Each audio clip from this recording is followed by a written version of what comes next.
माझ्या संग जी माझे मित्र असतील सगळ्यांनी तसं सांगितलं तसं पूर्ण केलं. त्यांचा आशीर्वाद माझ्या पाठीशी असा जर राहिला होता.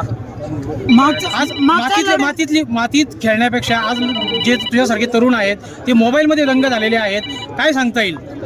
नाही सगळ्यांना तर मी खूप लहान आहे. माझा आत्ताची 21 वर्ष वय. मी त्यांच्यातला जे फक्त आमचं 4थं घराण्याचं पिढं आमचे अमृत मोळ असतील महाराष्ट्र केसरी त्यांचा आशीर्वाद आणि आमच्या मुळशी तालुक्याचा आशीर्वाद पहिल्यापासून लहानपणापासून 1 वर्षाचा असल्यापासून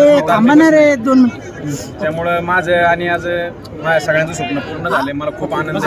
आजोबा नंतर हा गदा घेण्याचा मान तुम्हाला मिळालाय, काय भावना आहे? तर खूप सर मी मांडू शकत नाही, कारण का आमच्या खालकर तालमीत आणि पुणे जिल्ह्यात आणि मुळशी तालुक्याचं स्वप्न हे खूप वर्षांपासून अपूर्ण राहिलेलं आहे. कारण का त्या लेवलचं पहिलं आमचं अमृत तात्या संघ बिले पार